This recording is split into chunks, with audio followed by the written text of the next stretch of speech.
Hello दोस्तों, कैसे हैं आप लोग। मैं सीए राजकुमार सिंह।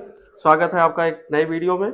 और ये वीडियो अभी जो हमने 3 मई की जो एक नोटिफिकेशन आई थी prevention of money laundering 2002 government ministry of finance की तरफ से, उसमें फर्दर एक नोटिफिकेशन 9 मई को इन्होंने अभी इशू किया हुआ है। उसमें उन्होंने फर्दर 5 एक्टिविटी को और इसमें शामिल किया prevention of money laundering act में। और ये इंफॉर्मेशन आम पब्लिक के लिए काफ़ी काम की होगी, क्योंकि कई लोग हैं जो कंपनी फॉर्मेशन के लिए एज ए कंपनी फॉर्मेशन के लिए एज ए कंपनी मतलब एज ए एजेंट वर्क करते हैं। कई ऐसे हैं जो बिजनेस प्लेस या ऑफिस एड्रेस प्रोवाइड करते हैं। उन सब के लिए ये वीडियो काम की होने वाली है। तो आप प्लीज़ इस वीडियो को पूरा एंड तक देखें और उसके बाद उसी तरीके से ये इन्फॉर्मेशन अगर आपके काम की है, और काम की है, डेफिनेटली काम की है, तो फ्यूचर में इसका ध्यान रखें और उसी के हिसाब से वर्क करें। तो अब ये 5 एक्टिविटी इस प्रकार से हैं। पहली है working as formation agent of company और एलएलपी। मीन्स कोई person as a formation agent काम कर रहा है कोई कंपनी बनाने में या एलएलपी बनाने में, तो उस पर्सन पर prevention of money laundering act के तहत कार्रवाई की जा सकती है अगर वो पर्सन जो कंपनी बनवा रहा है, मतलब जिसकी कंपनी है, वो prevention of money laundering act में कोई इलीगल एक्टिविटी करते हुए पकड़ा जाता है। तो ये पहला एक्टिविटी जो इन्होंने इस फर्दर 9 मई की नोटिफिकेशन में ऐड किया हुआ है। दूसरा है कोई पर्सन एक्ट एज और arrange a person to act as a director, secretary, partner of firm और similar position in relation to company और एलएलपी।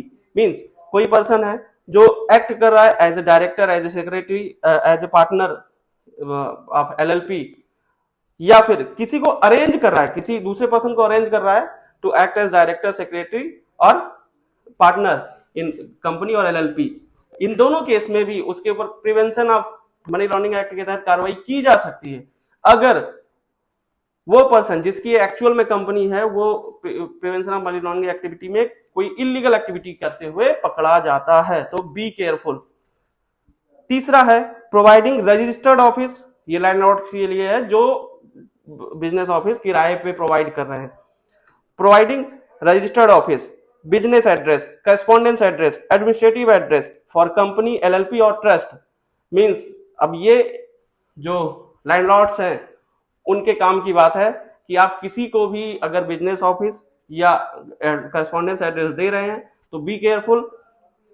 अगर वो बंदा किसी भी prevention of money laundering act में इलीगल एक्टिविटी करते हुए पकड़ा जाता है तो आपके खिलाफ भी कार्रवाई की जा सकती है। इसका यही मतलब हुआ। और चौथा है एक्टिंग एज और arranging any other person to act as trustee of a trust और परफॉर्मिंग सिमिलर फंक्शन।